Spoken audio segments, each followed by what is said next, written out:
I grabbed one. Yeah. So that's something. He's got to know.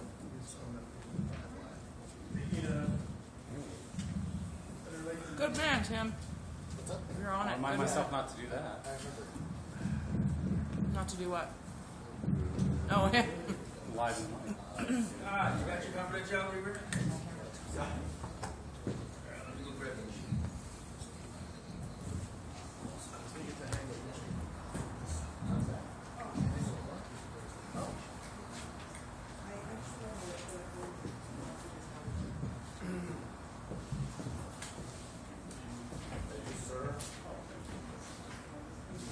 Judge, you sign that for me? Yeah. So everybody knows, we are live streaming on YouTube, and this will be recorded.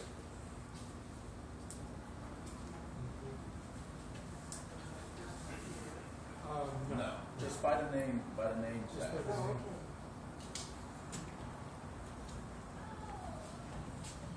We can go ahead. We can go ahead. So we had to do the invocation and the pledge first. So. We all ready to go? You got 2 minutes. I think hopefully more panels will show up. 1 minute. Watch your step. Be careful back there. Outside and mine were outside. So. Yeah, don't get hung up on the highway. We got a minute. This is not all hanging out on the patio nice. You told me yesterday we're streaming 10. We're live streaming. Just so you know. Okay, I'm not on my. Nobody can hear me. No, I said be here at 10. No, you said be here at 9:30. I'll kill I'll agree with Okay, that. that's. Yeah. To see. Well, there is setup time. We need extra ones.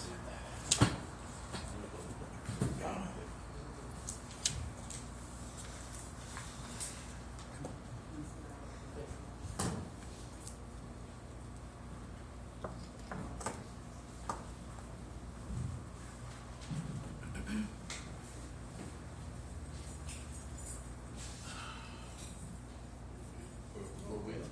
Waiting on you. We're on. You're the moderator. Lead.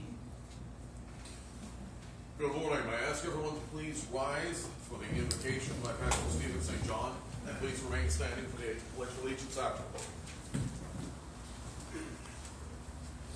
I'm just going to ask you to bow your heads, please, when we pray. We come before you today to give you honor and praise. You are worthy of praise. You are the source of all that is good. You are the source of all the our blessings. Thank you for every gift that we have been given. We thank you for the opportunity to come together this day. We ask for your hand of blessing in this meeting. We ask that you to guide and direct our meeting so that it's full of wisdom, productivity, and respect for one another. Thank you for helping to accomplish our work and our goals for this day. Amen. Amen. Thank you, Pastor. If everyone will please face the same direction as me, the flag in the corner.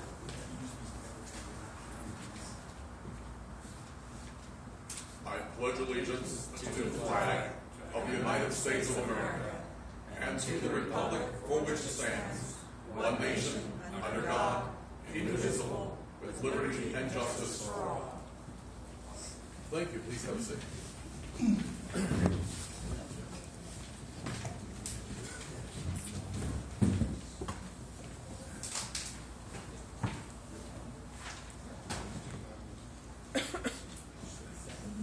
Good morning, ladies and gentlemen. Those of us here today and those your of mic us on? viewing us outside. Is your mic on? I believe it is at this time. Want me to do a quick test? Saxon, how are we on audio? We're good. Okay. Welcome to Veterans in Politics International Candidate Forum today. I want to, first of all, to begin with, I want to thank our door host, Claudia Thomas, so much for being here with us today. I'm your moderator. My name is Jordan Ross. I'm the constable of the Township of Laughlin, Nevada, and chairman of the Southern Nevada Rural Constables Alliance. Before we go any further, I want to briefly but sincerely thank our sponsors. First and foremost, Scott Gormley, owner of Rhythm Kitchen Restaurant, where we are conducting these interviews today. Ron Q Foundations, Paul Pata, principal of Paul Pata Law Office, Michael Jones, owner of Real Water, George Carson, owner of AllTalkRadio.net, Kevin Wall from Battleborn Radio, and so many more who give their time and resources to support veterans in politics. I want to briefly introduce our panel today. Today we have Karen Steelmo, Auxiliary Director with Veterans in Politics International. We have Tim Patara, a veteran of the U.S. Army and a volunteer with Veterans of America. Rowena Krifaten, founder of the Shine Family Foundation. Janet Ragland, veteran of the United States Air Force, co-host of Veterans in Politics Radio. Robert Lueck, former Clark County District Court Judge. Robert Faust, veteran of the United States Army. Jameson Ahern, veteran of the United States Marine Corps. Scott LaFonna, State Director for Nevada for Citizens for a Better America, Super PAC. Monty Levy, attorney here in Nevada. And Fred Conquest, Executive Director of Citizens for a Better America, Super PAC. I'm going to very briefly go over rules and the basic fundamentals of how this works. Time is crucial. We do have a schedule to keep to today. So please adhere strictly to these guidelines. We want to be able to allow enough room for people to be able to speak, but we have to keep to these times. This is an interview, not a debate. Redirects are not allowed. 30-second questions from the panel, 1-minute answers. Each panelist will be allowed one question per interview. The question will be directed at one candidate unless the question can be answered with a yes or no. Panelists will have 30 seconds to pose their question. Interviewees will be given 1 minute to respond. If time permits, questions will be taken from the audience. I want to point out that Veterans in Politics International has been a leader in innovative candidate forums that have gone beyond the tired format established decades ago by the League of Women Voters, which I strongly feel does a disservice to the American public. This is how candidates should be interviewed in public forums. A representative democracy cannot survive in the long run without an informed electorate. So I charge you, the panel, look for real answers. Remember, things like, I just want to do the best job I can. I'm glad you asked that question. These are not answers. These are evasions. Look for the real answers. No one get them. Thank you very much. Our first panel interviewees today, I would like to introduce candidates for the State Assembly District 36, Mr. Rusty Stanberry and Ms. Tina Trenner. Thank you very much. And who would like to be the first panelist to begin? I think we need to have them introduce themselves, right? Oh, I apologize. Let's let each of the candidates, please. Mr. Stanberry, you first, please. I'm Rusty Stanberry. Lived in Las Vegas for 25 years. I served in the Navy right after high school. Work in IT business analysis with Boyd Gaming. Ms. Trenner. My name is Tina Trenner. I have lived in Southern Nevada for 27 years. I have lived out in the Pahrump area in Nye County for the last 14. I'm a broadcaster by profession. I've had both national radio and television shows, and I've become very, very concerned about what's going on in our country and have decided to step up as a citizen's representative of the people. Thank you very much. Ms. Levy, would you like to begin? Sure. Sure. Okay, my question is for Ms. Trenner. How do you feel about the current events with the problems of people using the restrooms and people that may be transgender and gender identity? What are your thoughts on public restrooms in public buildings and schools, and those who are going through gender reassignment or may be transsexual using the public restrooms? I believe in modesty. I believe that little girls in public schools deserve modesty. I think that the idea that boys can share bathrooms with girls it's nuts. I don't like it at all. I would like to see a bathroom specifically for transgender people if that's what they demand. But I do not think that we need to expose young girls who have all sorts of issues as they're growing up, especially teenage girls, to have to share bathrooms with the other gender. Opposed. Thank you. Mr. LaFava. Good morning. I'm going to ask this question to both of you. Rusty, we'll start with you. Once again, my name is Scott LaFava with Citizens for a Better America. What is your position on the legalization of recreational marijuana? I did vote for the original marijuana bill that we had in Nevada 15 years ago where medical marijuana was legal. I believe it took that long before we finally got something put in place for that.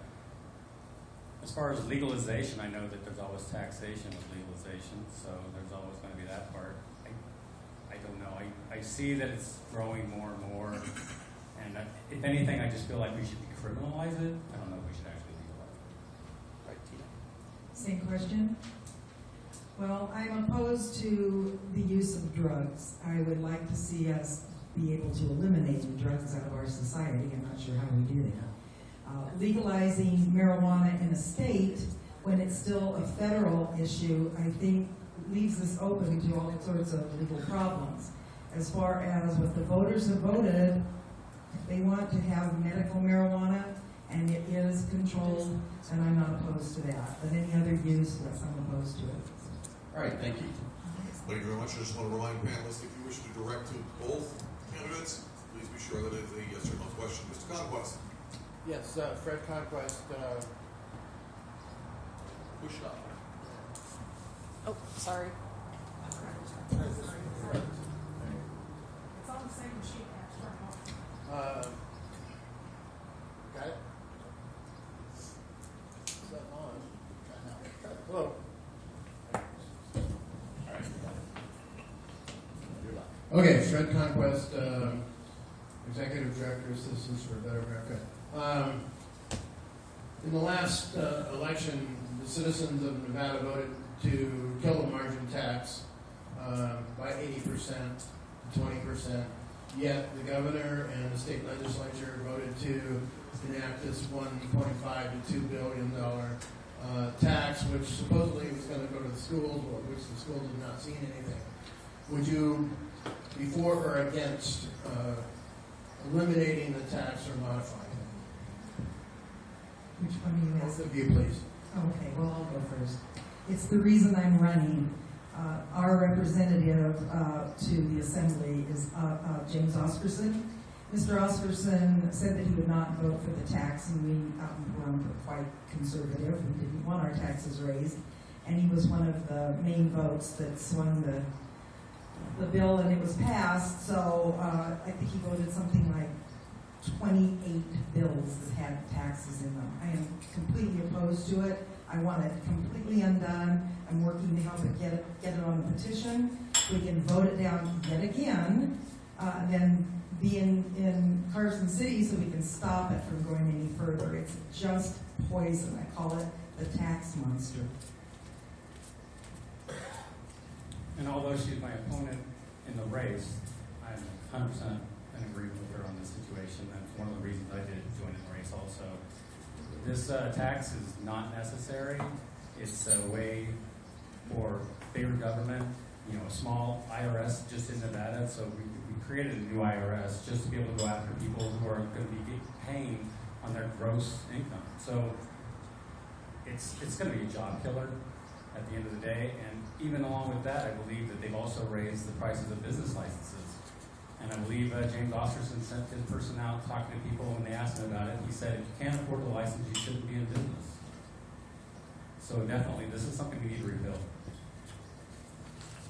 Thank you. Once again, I'll remind panelists, if you're directing to both candidates, please make it a yes or no question. Mr. Lewick. Yeah.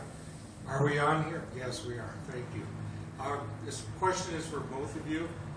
Nevada does have a serious shortage of mental health services for the citizens of our state.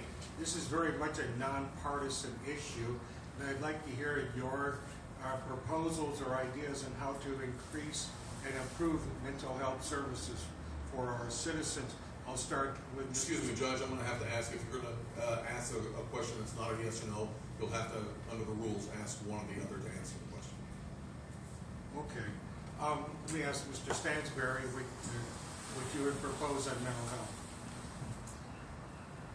From what I've heard in regards to mental health, usually when there's a decrease once the first thing that happens when people start losing work is they lose coverage with health insurance, and they stop paying for the first thing that's the highest price out of their pocket, which is, medication towards that they need daily for these type of mental health issues. So I don't know the answer to this today, but I would definitely like to see something that we could work out to get these people the help they need, even in the short term, and get them back on path. Thank you. Thank you very much. Move right along, and I'm sorry I can't see. Thank you. Mr. Pitaro. So, I'd like to first off say, Mr. Stanberry, thank you for your service and welcome home. I appreciate you showing up. Ms. Trenner, I appreciate your stats here, so I can scrutinize you better. So my question is for Mr. Stanberry. I'm a millennial Republican. I'm a new type of Republican. My question is, how are you going to appeal to voters like me who aren't traditionally left or right, or even Republican, Democrat, or different? How do you appeal to someone like me? I believe politics is for everyone in saying that it's your country and we're going to do things for you, but you should also, step up and do things for your country too. So we just need to find out what would interest you to make things better for you. Find out what your cares and needs are and see if we can't make them better. Is that question for me too? I'm only allowed to ask one person, sorry. Oh, I'm sorry. I thought it was two. I'd like to hear your answer afterward, though, just saying. Oh, okay. Thank you very much. Mr. Faust. Good morning. My name is Robert Faust. Thank you for being here. This is for both of you, would you consider defunding school sports? No. I believe they're already funded. So I would like to see how we can reroute some of the money that's currently in the schools towards that. What? It would be no for new funding. Thank you very much. I'd like to take a moment now to introduce a new panel member that's joined us, Mr. Rob Lauer, a veteran of the United States Army Military Police Corps. Mr. Lauer, you're up next. Thank you, Rob Lauer. This question is for Tina Trenner. So you came out actively opposed to the commerce tax. Yeah. The governor said that he needs that money to pay for educational reforms that are desperately needed. We're number 50th in the country. What's your plan to fix education here in Nevada? And how would you fund it? Well, let me just start out by saying that was what Kenny Clinton told us in 2002, and they threw a lot of money at it, and it hasn't gotten any better. I think that we need to take our schools back. I think that the Department of Education is not helping us. I think locally, parents and the people in the community should be involved in the education of their children. So I am in favor of taking education back to the community. Thank you very much. Ms. Creeper. Hi. Thank you for being here. My question is for both of you. Can they answer? As long as it's yes Okay. or no question. Oh, okay. Yes, ma'am. Well, this is for you, Tina. What are your feelings regarding the Second Amendment of gun laws? I'm endorsed by the Second Amendment Foundation. I just sent my questionnaire into the National Rifle Association. My father raised me with guns. I believe in the Second Amendment, and I believe it's what keeps us free.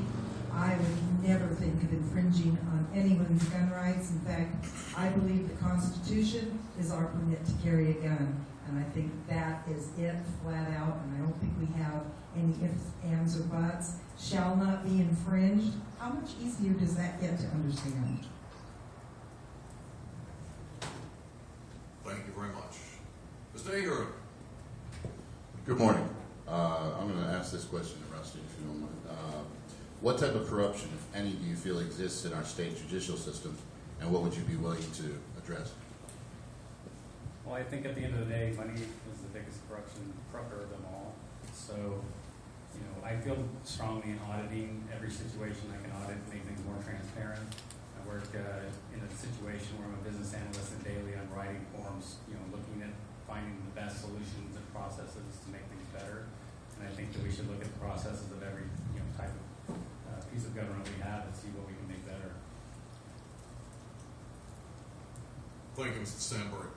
We have approximately 12 minutes before our next interviews begin. Anyone else from the panel? Ms. Pitara. Ms. Trenner, if I could ask you the same question I asked Mr. Stanbury, how do you appeal to millennial Republicans such as myself? I want to appeal to everyone in the fact that I stand on the Constitution. The Bill of Rights is, as far as I'm concerned, our founders gave us a roadmap to prosperity and a roadmap to the pursuit of happiness. And it's called the United States Constitution. And the further we get away from it, the more problems we have. So anyone that would vote for me should know I will always adhere to the Constitution. And if it's not constitutional, and by the way, I have some constitutional lawyers that are going to be advising me to make sure I don't make a boo-boo. I will make sure that it is always the Constitution first. Mr. Lawler. Since we have a minute, I'd like to get a response from either one of you. As you know, last legislative session there was a battle within the Republican Party for the Speaker, for leadership, for the control. Pretty nasty fight. Speaker Hambrick rose out of that. Would either one, or well, yes or no, would you support him and vote for him for Speaker for the next legislature if the Republicans keep this? Mr. Hambrick? Yes. No. No. Okay, thank you. We have a question from the audience. Yes, ma'am. Good morning. My name is Karen Stone. I'm Veterans and Politics Auxiliary Director. Thank you both for being here today. And my question is very similar to Rob's. Being involved as much as we are, we're very familiar with the legislature. And we had a majority Republican legislature in the last session who, I'm sure you both know, just completely raped us. Failed. That's putting it mildly. So, Mr. Stanbury, can I ask you, if you are elected and you get into face the legislature and they make decisions like that, what do you think you could do to bring a better outcome for the citizens of our state? And I agree with you. On paper, we definitely have a lot of Republicans in office. I think that we, at the end of the day, we have to find the common grounds and work together on getting the issues solved. So I feel like if we can get a good group of Republicans in there that are conservative, that are looking out for the people's interests of Nevada, and I think this election is looking like that. We're getting a lot more competition because of some of the mistakes that happened up in Carson City last year. So I just hope that we can get enough good people in there to overturn some of these new issues. Thank you for your time. Can I pose the same question to Ms. Turner? Yes, ma'am. Okay, Ms. Turner, could you please answer that question? Sure.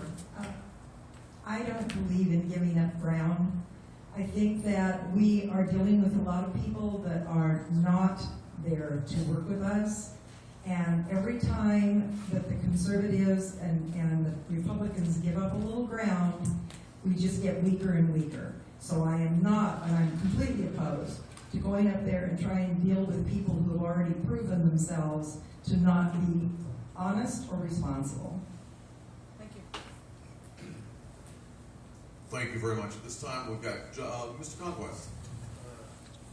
Okay, since I ran for governor as a Democrat, and the Democratic Party is pretty corrupt, as is the RNC, how would you deal with this corruption if the only thing you're going to do is rubber stamp conservative issues?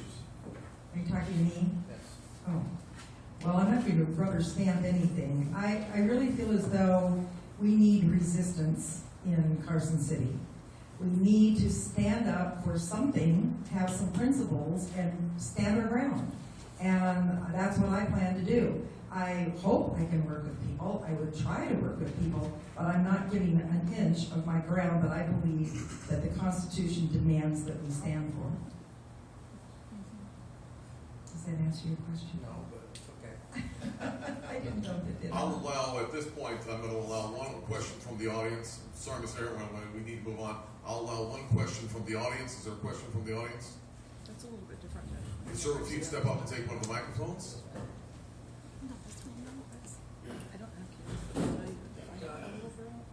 Yes. What is your view on ESAs, the education savings accounts? Are you asking me? Which one? You. Me? Well, I'm in favor of school choice. I think people should be able to send their children where they want to send them. So in that regard, when they passed that, I was happy about it. I don't know how it's going to work out ultimately because there's always so many snags in every plan. But I am in total favor of parents being able to send their children to the schools they feel comfortable with. Thank you very much. At this time, I'd like to thank Mr. Stanberry and Ms. Trenner for joining us today. We will take a brief, very brief, precisely 5-minute break, and then we will begin our interview of Melanie Howard for District 14 in State Assembly. Thank you.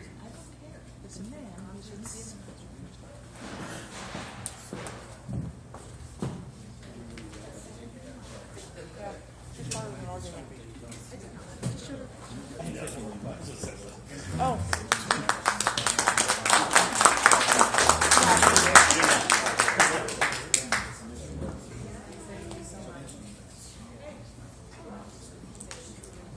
Oh, hi, Judge. Do you want to pose questions to them? I'm sorry. Occasionally, not very often. And only if you have. I have to give you his brand out. Sorry. No, I called Susan. Oh, boy, I'm afraid of that. And she sent me today.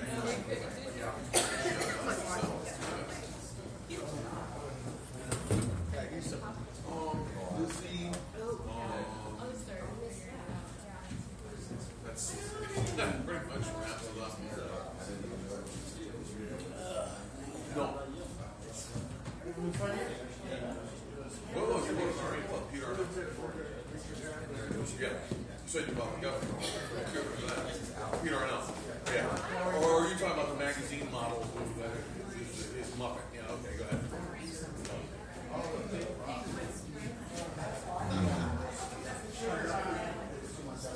Oh my God, I'm going to die from too much supply.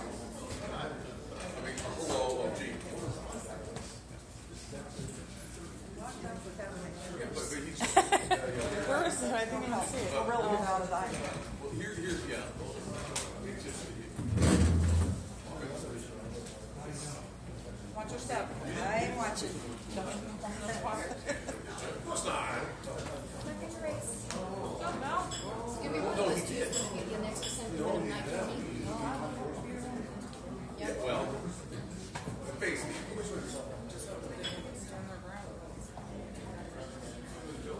everybody believes you.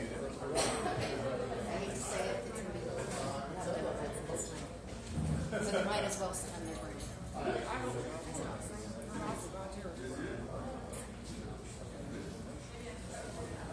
My district.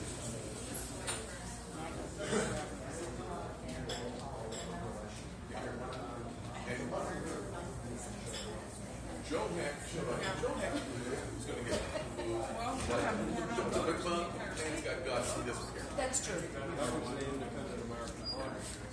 I beg your pardon? Unfortunately, didn't I get a chance to hear Crescent because I'm still stuck out there waiting to get credentials. Oh, they've stayed away. We'll see. So anyway, I'm finished. Yeah, but here's the thing. Yes, I born a man. I don't care if I got their weight off. I have a little girl who's in a bathroom.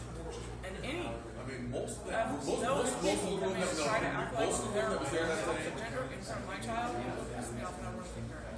Oh no, like the last time well, That is a man. I don't care if they cut his penis off. When he was born a man with a penis. This one was born a woman. Right. This one was born a man. I understand. And if my little girl's in the bathroom, and either one of them, I have a problem. It's booed and booed by a clear majority. Right. I'm telling you. That's my point.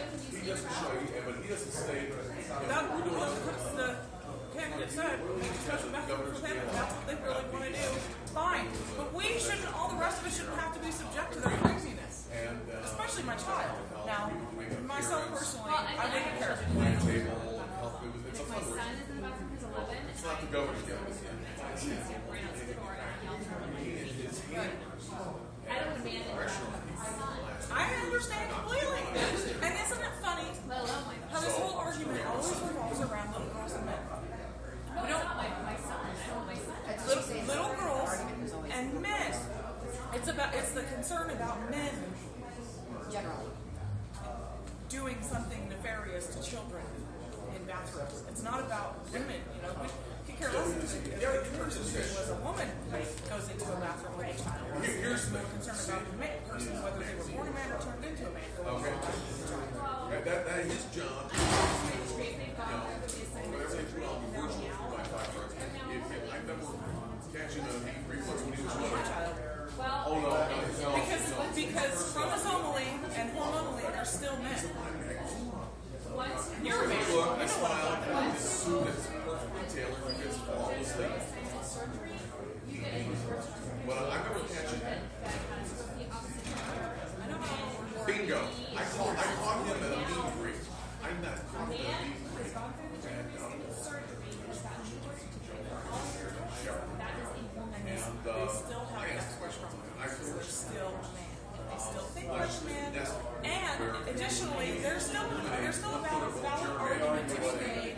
Every state senate district. There's still a valid argument to be made that people who are that, and that was true about what they're That's something that actually is it's still arguable that it's across this a country from one mental end of the country to the other. So I still don't want that person around my child. Because it goes beyond partisan party. It's about I want to get reelected. So When they're children, yes, I can. My party, and I don't care if the Democrats got a majority district. That way we don't have to. Yeah, I think you can. Incumbents, we have the You can. advantage. I think that if it's that, And so I'm a big.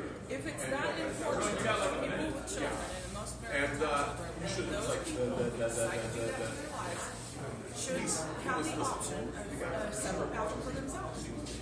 Our children should not have to be subjected to that just because they made that choice.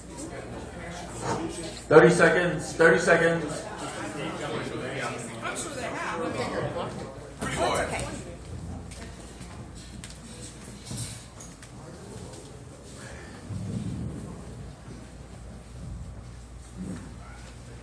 Is that your water? Is that your water? Panel members can take their seats, please.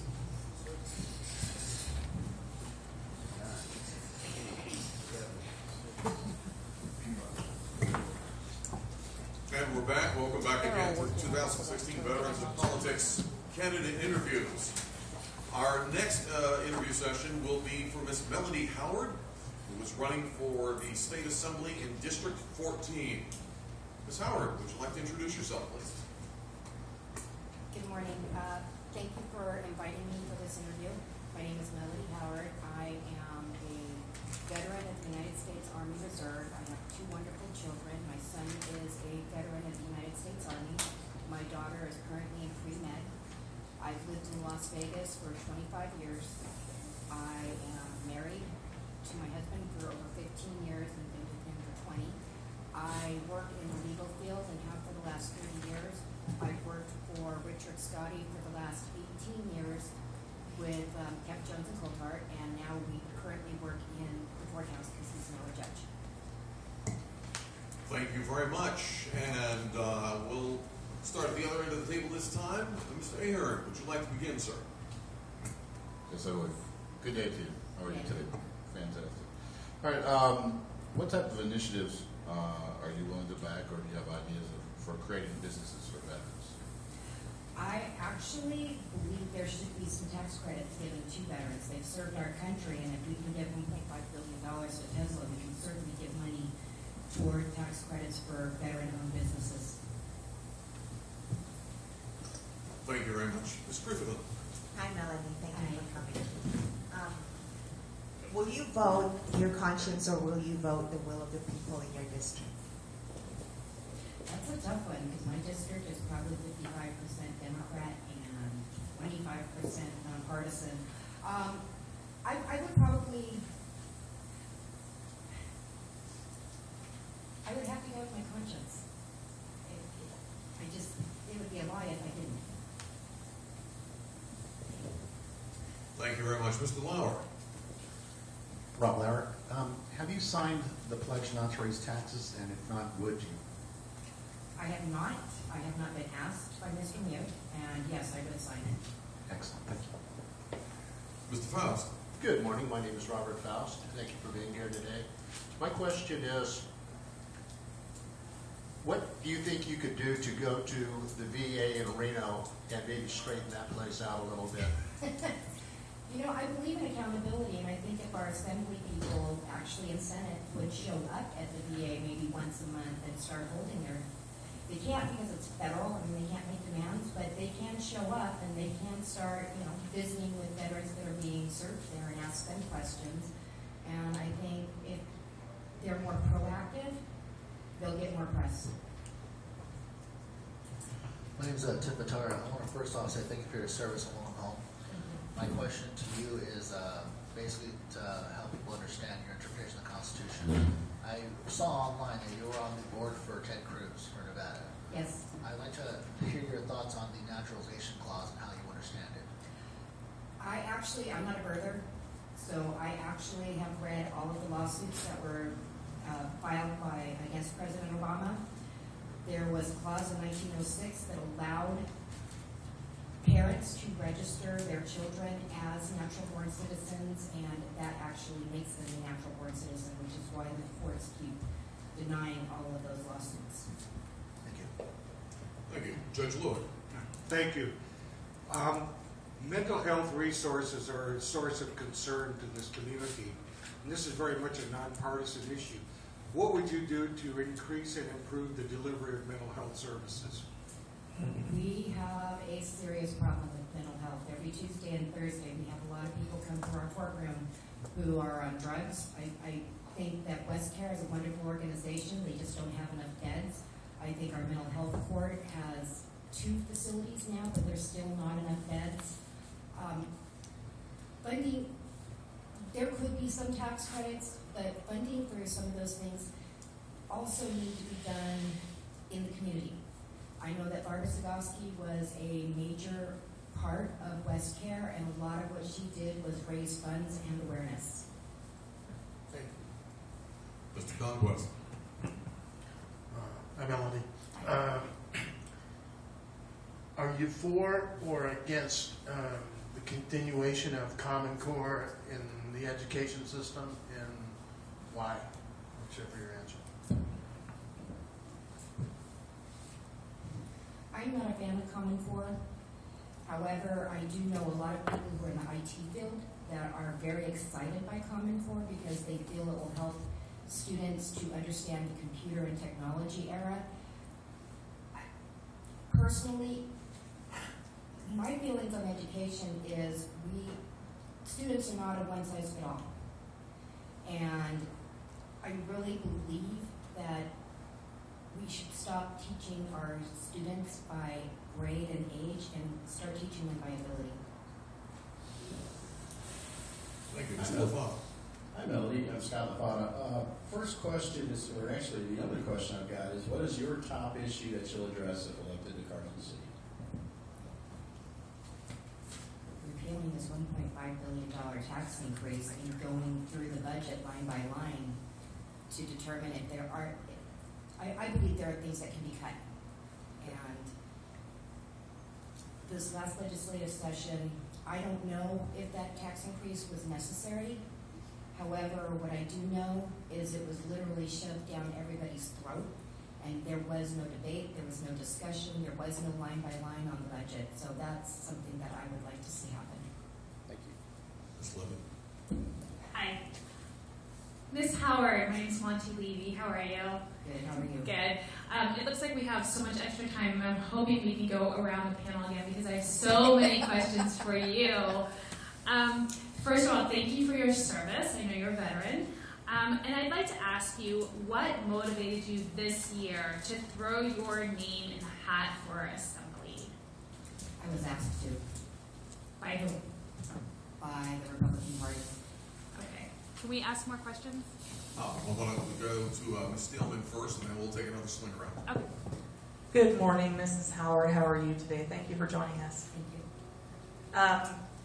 With the recent spotlight on land issues in Nevada with the Bundy family and the Finicum family and the Oregon issues and our state assembly people who went to Oregon to defend those people that were at the refuge, can you kind of give us your stance on that whole issue with the land owner issue in Nevada and your reaction to the Bundy issue specifically?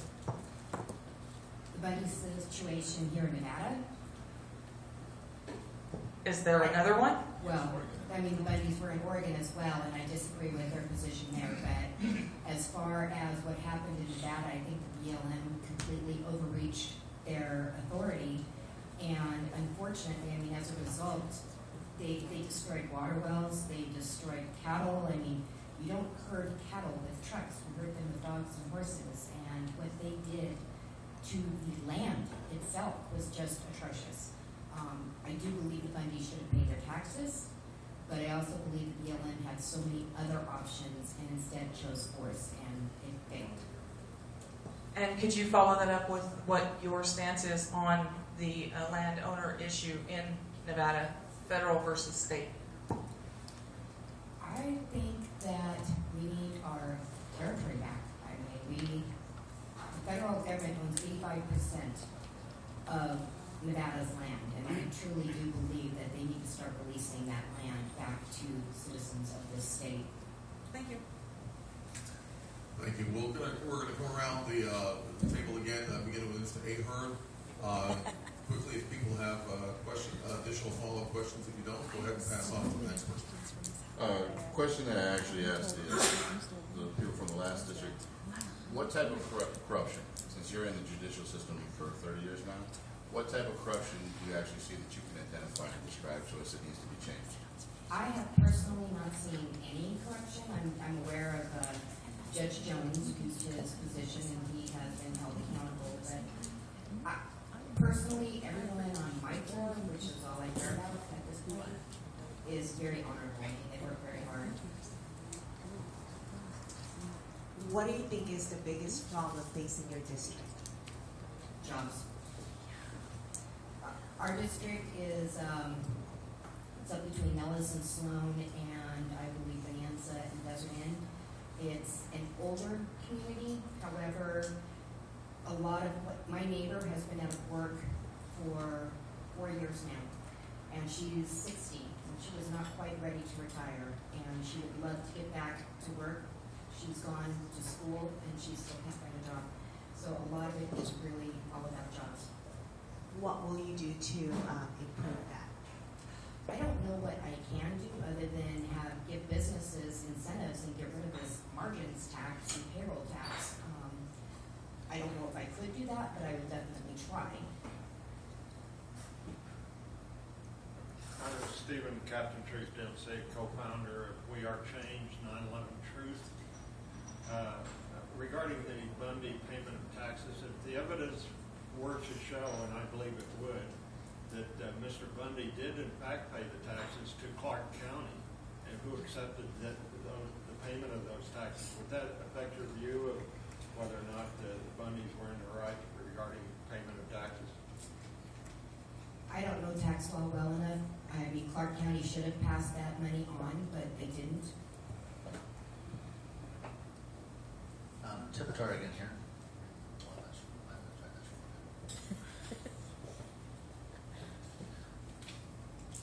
On the note Karen mentioned, because it is an issue, and it's going to be an issue if we do get our land back. If the state were to take the land back, how do we pay to manage that land, fires, care for it, take care of it, or should it be passed on and sold off to American, local Nevadan citizens to own and develop and so forth? I would prefer that citizens be allowed to purchase that land. I know that we are number one in solar. We are number one in geothermal energy. It's the federal government's job to provide the infrastructure and to be able to transport all that energy. But we have a ton of energy here, and it would create a ton of jobs if we could open up that land to businesses to build those types of facilities. So you're not in favor necessarily passing, replacing the federal government with the state government management, but selling it off perhaps to American citizens to develop? Yes. Great job. Okay. Melody, Robert Faust. Where do you stand on the carry permits on campuses? I support Michelle Fiore on that. Pardon? I support Michelle Fiore on her bill. Okay, my turn again. So, being a veteran, I'm sure all veterans transition from the military to civilian life. What I'm interested is your point on what can we do to help veterans transition. Since you were a reservist, it's a little different for you versus active duty, but the problem still persists that a lot of the effects of veterans in the community is veteran transition is just not there, or it's very difficult to help. What do you think you can do to help that for veterans coming on global war on terror? I would like to see the VA hospital create support groups, and some of the different organizations create support groups so that the veterans have each other to rely on. I'm a strong supporter of the Veterans Court.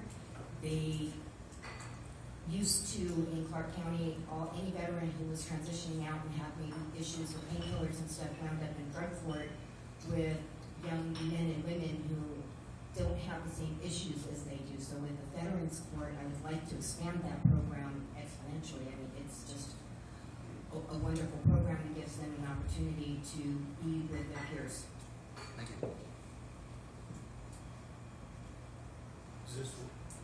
It works. You have to turn it on. Slide the button up. There you go. Okay, thank you. You've worked in the judicial field for a long time, as I have. Do you anticipate that the district court, the judiciary, will be asking for more new judgeships in the 2017 session, or would you favor an increase in alternative dispute resolution programs? I am not aware that they will be asking for more judges. I think everyone has full dockets, but they're manageable. So I really don't know. Unless crime goes up and lawsuits go up, I don't see that there's even a need for more, at least not in Clark County. Thank you. Melody, what's the makeup of your district in terms of Democrats, Republicans, Independents, and who are your competitors on either side? The demographics, we have approximately 21,000 registered voters in our district. Almost 12,000 of them are Democrat, 4,000 are Republican, and about 4,400 are nonpartisan, and the rest are Libertarian, Independent, Green, all of that. It is 51% Hispanic, and we also have a very large veterans community because we're so close to Nellis Air Force Base.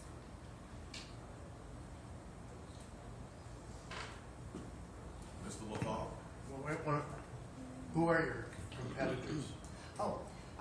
The Democrat is Maggie Carlton, and I'm very familiar with Maggie Carlton because we had a falling out in 2003 over a homeschooling bill. She will be in her position probably next year, but 2018, somebody will run against her again, possibly me. I do not know Mr. Simon. I was asked to throw my hat in the ring on the last day, which I did at noon, waiting to see if she was going to have an opponent, and nobody had filed, and then Mr. Simon filed at about 3:30. So. I have no further questions either before we know. I'm going to pass this on to you. Thank you. He's very anxious to talk to you. I actually have 2 questions, so I'm just going to throw them both out there, let you have time to answer them. I wish this was an interview.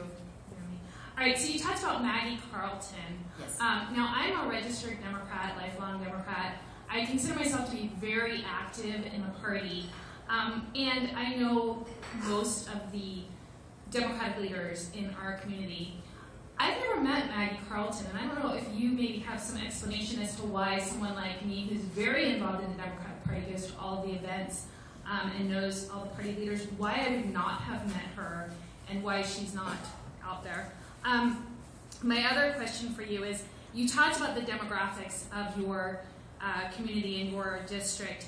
Do you believe, and how do you believe, that you could be an effective leader as a Republican in a district that's mostly Democratic? And also, you said something that you think Maggie Carlton will be in her position next year. I'd like to think that you will be in that position that year. So I want you to think like a winner and not like you're going to lose. I will tell you why Maggie Carlton does not show up. She doesn't have to. She has 12,000 Democrats in her district. My husband ran against her in 2014. He got the highest percentage of the vote that has ever been done in 35 years in that district. She's very comfortable in her own skin. You're right. I would love to be able to knock on doors. I grew up with all Democrats. I speak their language. I understand what they want. I understand what they need. And I think that they don't want their taxes increased any more than Republicans do, but they have a different mindset on it. You know, they do want programs, and programs have to be paid for, and their initial response is to always go to the government. As for, what was your second question? How do you believe that you could be an effective leader in your district as a Republican when it's mostly a Democratic district? Okay, that goes back to the... That was a Scotty question. Right. Honestly, again, my district is very diverse.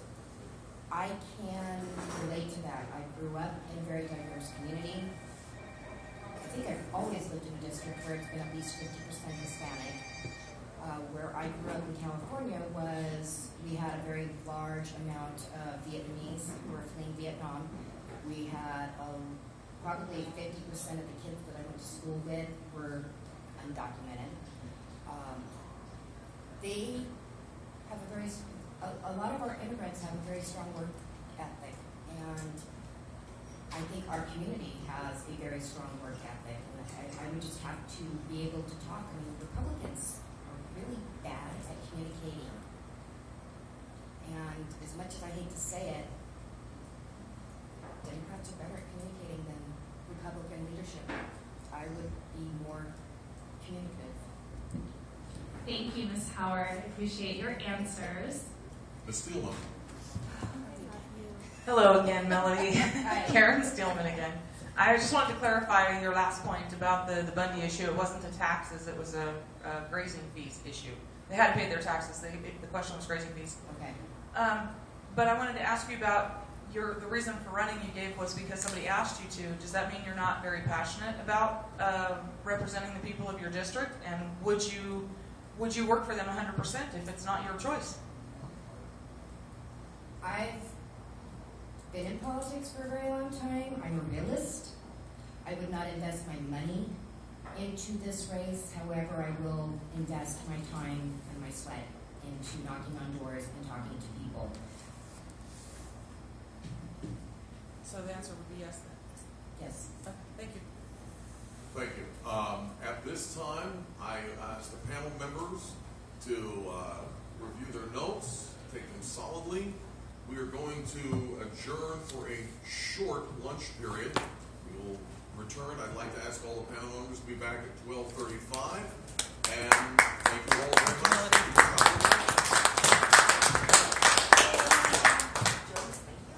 Yes, ma'am. Thank you. Just a quick announcement for panel members. Happy hour begins downstairs in about 10 minutes.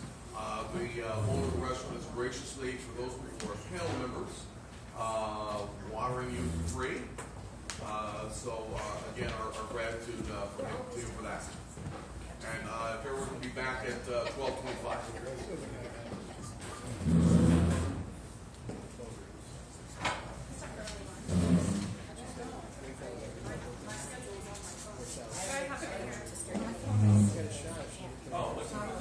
What time was the next one? 12:30? It's already here. Just do it. Steve. And then we can have a later lunch. Panel members, you guys can go downstairs and place your order. Let's do Ed and then have lunch. Thank you. Let's go watch. We'll take the elevator. We've got you scheduled. Oh, come back! Come back! Wait.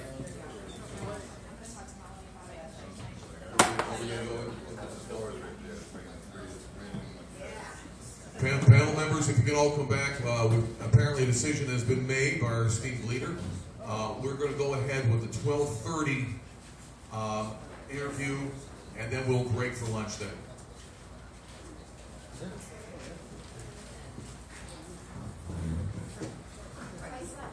Where's that?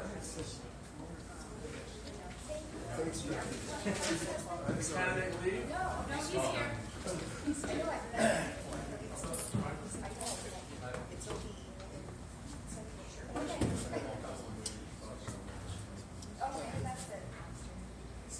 All right, panel members, have a seat.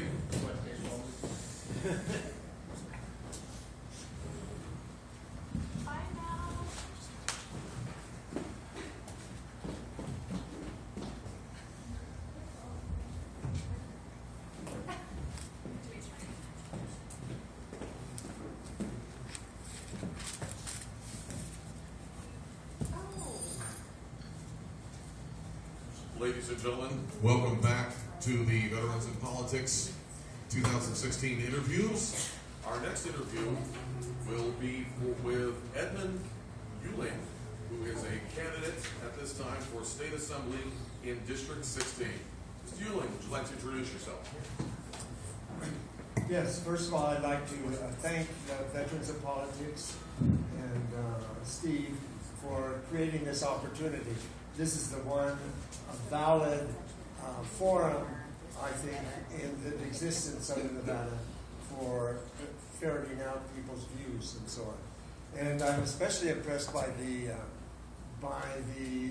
level of genius or involvement with the community of the panel.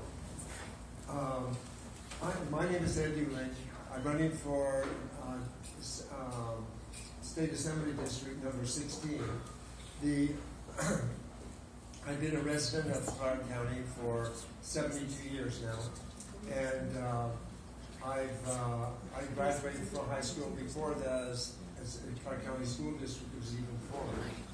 And I've lived in different places in the world. I've worked for the Organization of American States for several years, which is like the UN for South America. I got fired because I wrote a paper.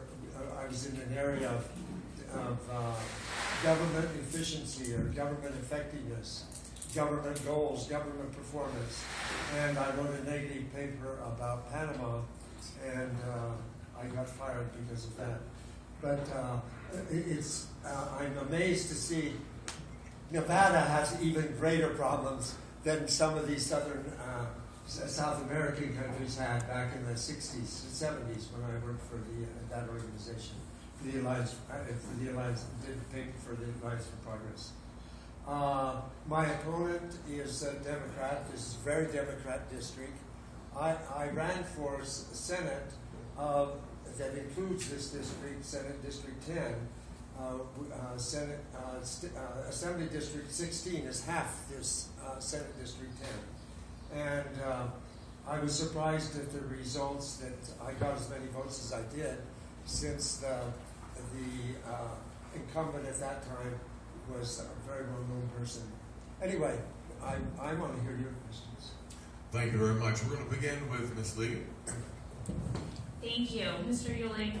Would you support or oppose a bill which would make it unlawful to use a public restroom if you're going through gender identity reassignment, if you are transitioning from a man into a woman? Would you support or oppose a bill that would make it unlawful for that individual to use the women's restroom? No, I wouldn't. But I think this subject... You wouldn't support it, or you would? No, I would not support. I wouldn't support it. I would have to learn more about it. I know there are serious issues regarding this, and it really needs more study and more information rather than just reacting on emotional basis or on prejudice. Thank you. Hi, I'm Scott Fada. My question revolves around if you're elected and take your seat at Carson City, what would be the number one issue that you would address? Well, I am sort of torn between. Well, I think the main issue is to reverse the budgeting process that the state has. What the state does is first they lay out all their dreams, and then next they force us to come up with the money to realize those dreams. That isn't the way you do budgeting. First you figure out what money you have, and then you make your dreams or your programs fit the money. And but we don't do that at all. No one is in favor of that idea. Carol Velardo, who's the head of the taxation, doesn't believe that it's possible to measure performance, and can only help build the budget bigger. And that's a huge problem that we're faced by. Thank you. Ed, you're a libertarian, right? Yes, I'm running. Oh, I should have mentioned that. I'm running as libertarian. There's no Republican opposition. Okay, now my question for you is what people may not know. Is since neither one of you have a primary, the winner of this June election wins a seat. Is that correct? No, the Libertarians don't go into the primary at all. So they go into the general. So you're going to be in the general with the one or two people. I think there's only one person running it. That's right. There's no primary. Right. Who's your competition? Heidi Swank. Okay. My one question is, where do you stand on Common Core and education? I really don't know a lot about it, but I'm oriented to be opposed to the federal government setting all the rules for the country. I think even in Clark County, we have difficulty understanding that our main industry here is tourism, and that we should be educating our students to benefit from tourism. Tourism is the largest industry in the world. It is the richest industry. It is the fastest growing industry.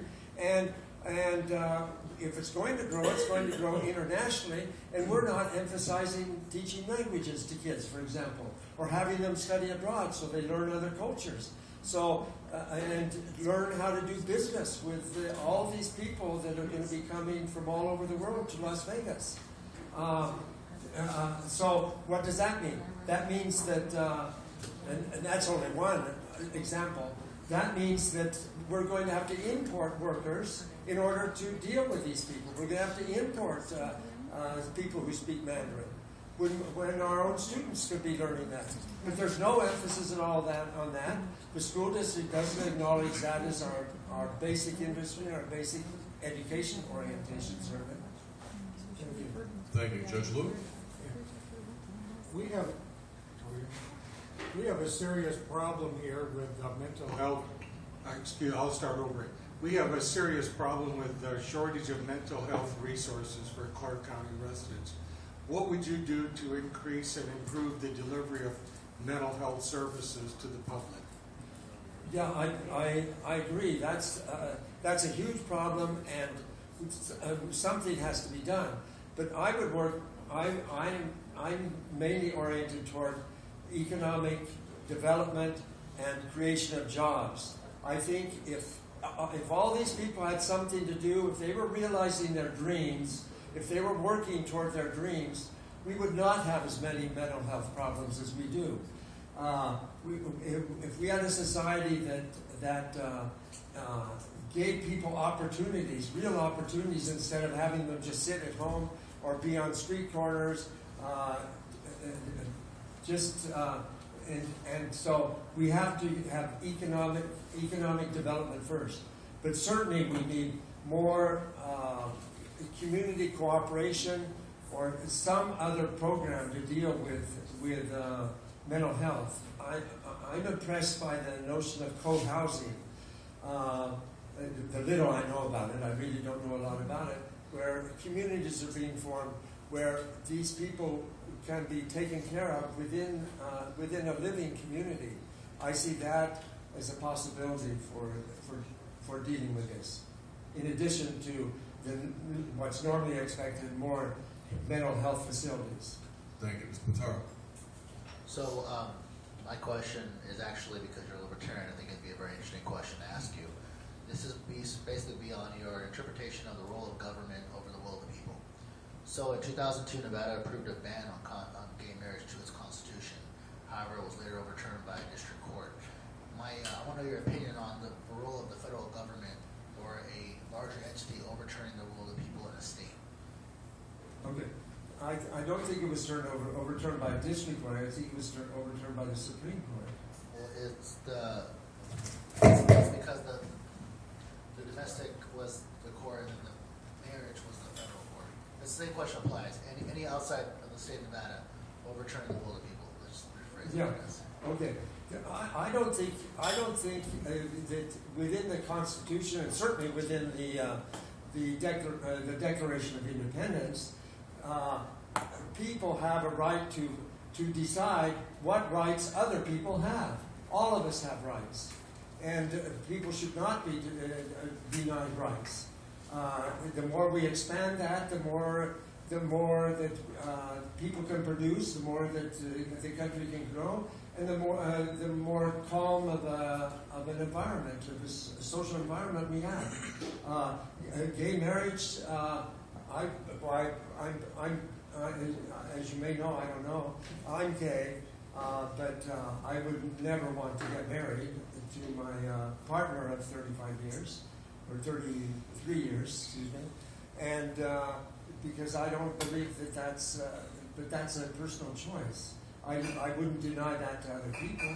I certainly am glad, and I think it's worked out well, letting other people form more stable environments and raise kids and everything else. I think it's turning out very well. Thank you. Good morning, sir. My name is Robert Faust. I would like to ask you your position on concealed weapons on campus.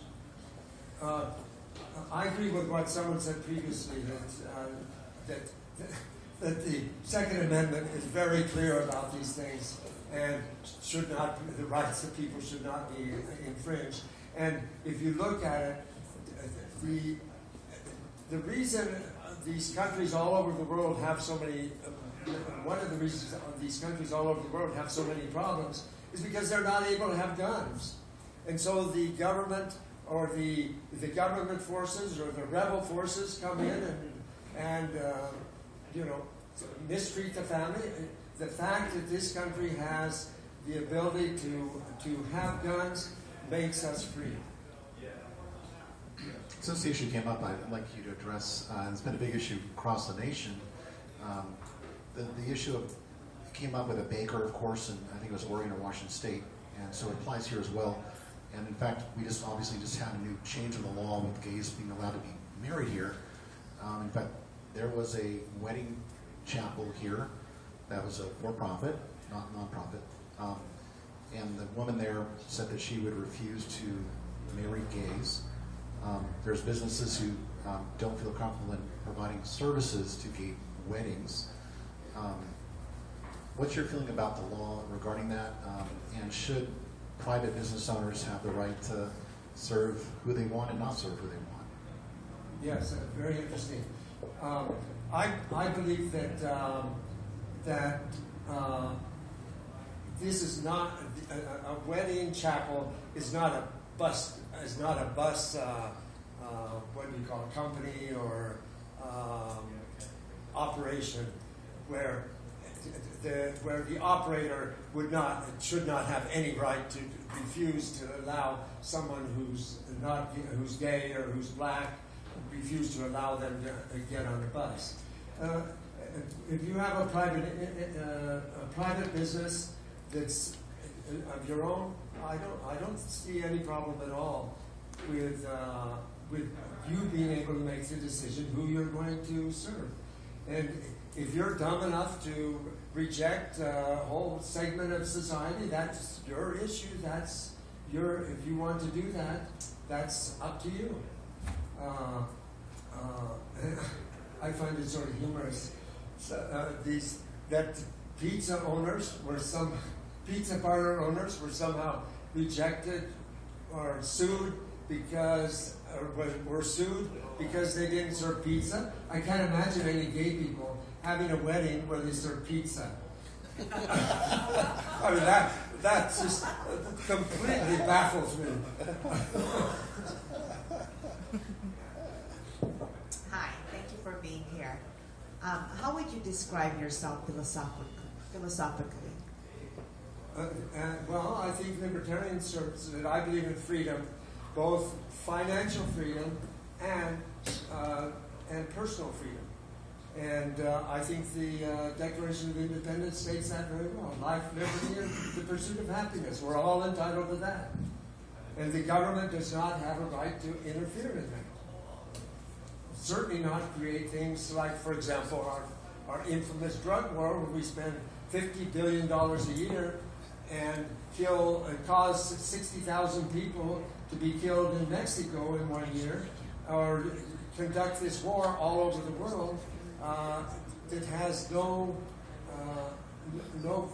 value, but except for some people's moral quote unquote feelings about drugs. Good day, Mr. Ewing.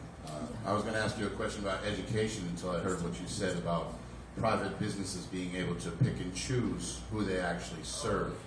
I'm going to give you a chance to kind of restate that, because you said basically, if I get this correct, if someone has a private business and chooses not to serve someone, whether they be gay, black, female, what have you, then they should be able to have that right. Is that what you actually said?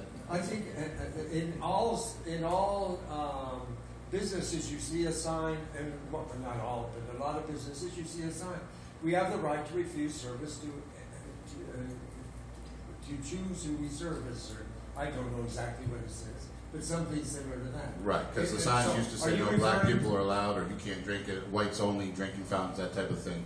Yeah. I know you come from that age standpoint. You're a little bit older than me, so you actually agree with that stance. The whole civil rights movement should just be pushed to the side. No, that doesn't mean the civil rights movement was provoked or certainly inspired to a large degree by Rosa Parks, who stepped on a bus and sat in a place where she wasn't supposed to sit. I said, public services have no right at all, or the Army or anyone else has no right at all to discriminate against individuals. But you're saying private businesses do? I think small private businesses should be able to.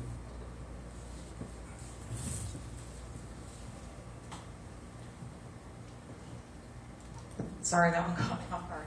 Good morning, Mr. Ewing. Thank you for being here today and allowing us to scrutinize you so publicly. My name is Karen Stillman. I'm the Auxiliary Director with Veterans of Politics. And I'd like to ask you a question about budgeting. You know, we had the last legislative session, we had the largest tax bill shoved on us without any debate, any discussion. There was no input whatsoever. And majority Republican legislature did that to us, and and a Republican governor as well. Which I guess completely destroys the thought behind partisanship, doesn't it? So could you tell us what you would do if you're elected to represent us and to combat those kinds of things happening without the input from the people? Well, for one thing, I would do what I say, and I certainly disagree with those taxes. In fact, I'm collecting signatures on the one tax initiative that survived to do away with the commerce tax, the so-called commerce tax, which is really a tax on gross income, what we formerly called the margin tax. What happened in the last legislature is just such an outrage that it defies speaking. How can these people live with themselves for what they did? I don't know. I just don't understand. Thank you. Did I answer the question? Yeah. All right, we've come around full circle, and we'll come back. I think we'll have enough time to go one more pass through the panel. Ms. Levy? Mr. Ewing, you ran for Senate a few years ago. What are you going to do different this time to ensure that you win as opposed to what happened in the last election? Well, in this election, my opponent is less known than the previous candidate, and also I'm to a large degree I'm going to run to the left of her. Okay, and so like in criminal reform, prison reform, in immigration issues, in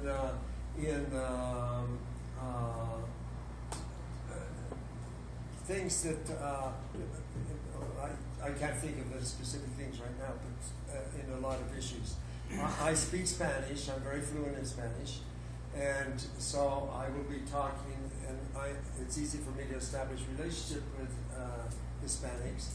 I hope to be able to get them to do something other than come to the ballot box, as I saw in the previous election, and with a thing, D, and we succeeded in getting and I worked on this, to get the term LIB removed from the ballot, and it's now LPN, the Libertarian Party of Nevada, because no Republican is going to look. It was my experience in working at the polls. No Republican is going to vote LIB. And so I think that was a real problem, and I hope it's correct. It helps to have it corrected now. Well, thank you. I appreciate you coming out to be interviewed. Unfortunately, your opponent didn't think that our endorsement was important enough to show up for us, so I appreciate you being here. Thank you. Thank you. Before we go any further, just a reminder, Mr. Euling, you can keep your answers down to 60 seconds, please. Mr. Lovato. I just have a quick question regarding your thoughts on the Second Amendment rights of all Americans. Yeah, I thought I explained that I totally agree with the previous person, someone previous who spoke here, that our rights shall not be infringed, period. Great, thank you. Okay, and we talked quite a bit when I was running for governor about the corruption in the parties and what he's saying about here's the list, D, right? Well, mine was no Fred all the way down. But how would you deal with the kind of corruption that we see in the RNC with Sandoval just going against the people and all of the Democrats essentially being handpicked by Harry Reid? How would you solve some of these election fraud problems?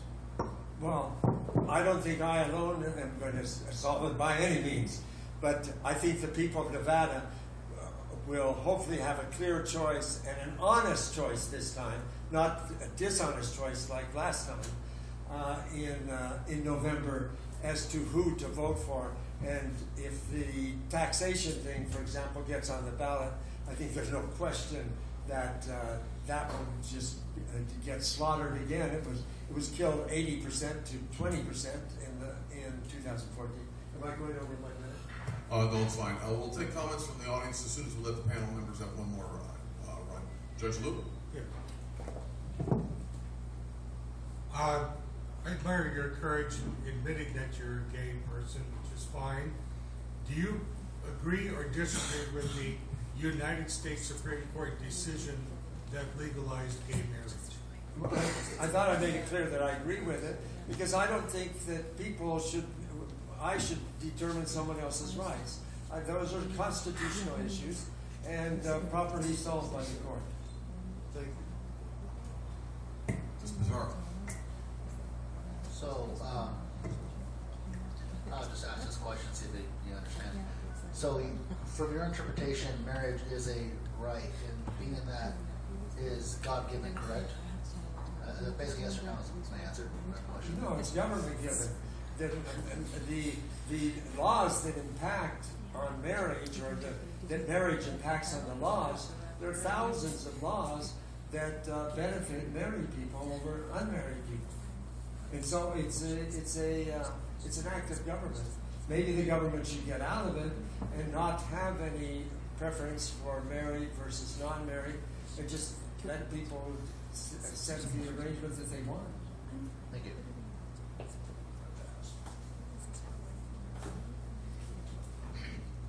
What's your position on state welfare dollars going to pay illegal immigrants and also driver's license for illegal immigrants here in Nevada?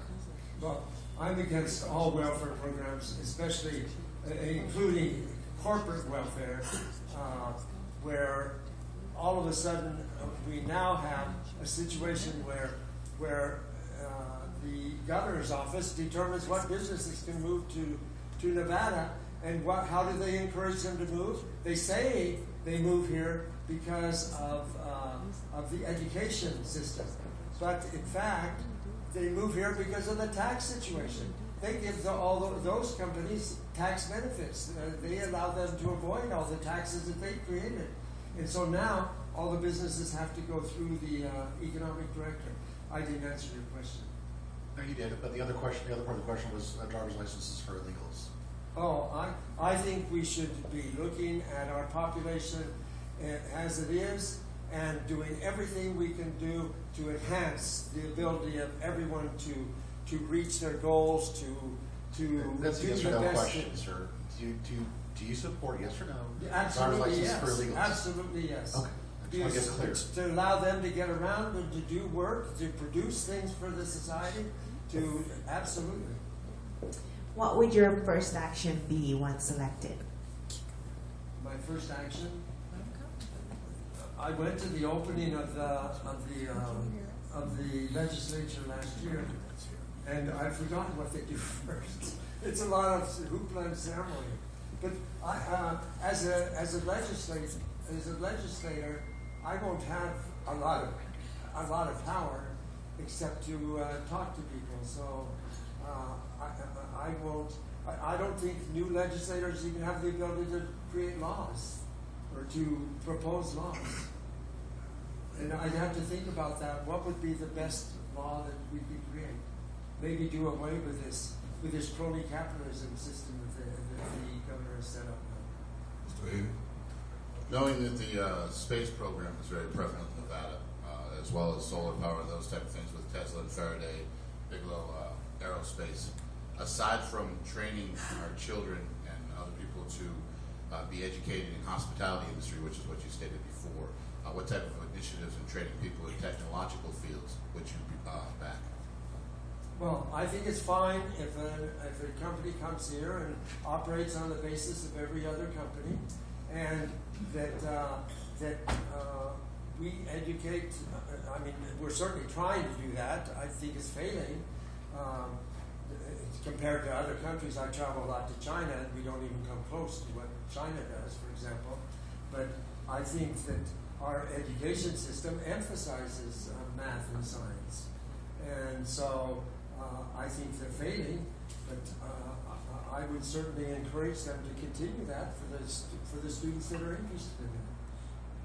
Thank you very much. We're running short on time. I'm going to take one question from the audience. Sir, you are up. Oh yeah, hi, I'm George Carson, All Talk Radio. I wonder what your feelings are on some of the laws being passed against the homeless not being able to be fed here in the city, and being that some of them are veterans.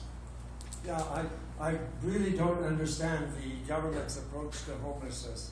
They create homelessness, first of all, with all these restrictive laws, like the number of people that can live in a house, the repairs, how you have to make the repairs to the house. You have to go through the building department, which has incredible barriers to fixing up houses. That's why, as I say, I travel to China a lot. I'm sorry, but Las Vegas looks like a slum area.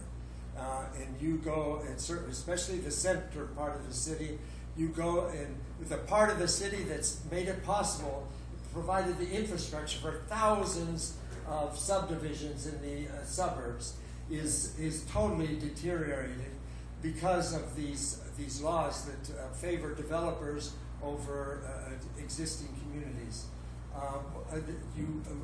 You had a specific thing though. Yeah, I just want to kind of cover what your feelings were on that those laws being the passed. homeless. Yeah, the government creates homelessness.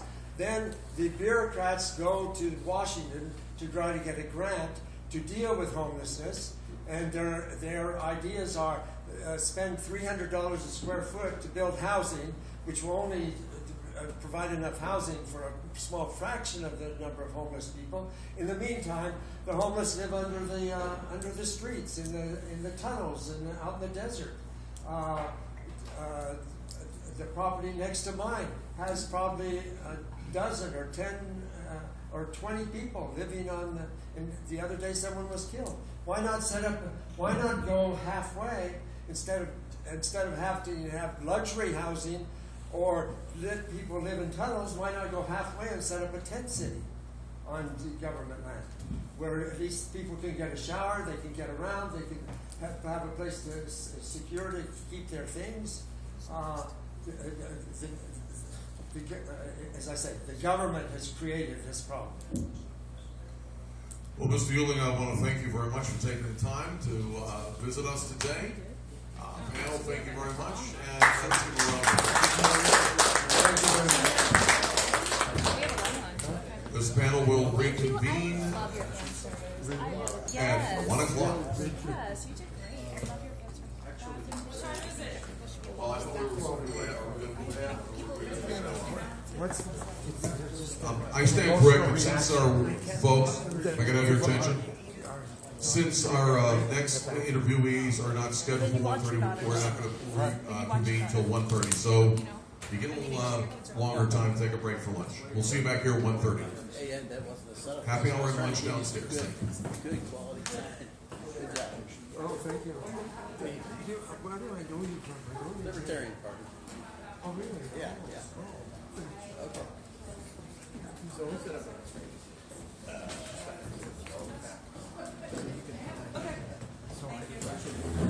All right. Oh, really? I know. What time is it? It's time to eat. Time to eat.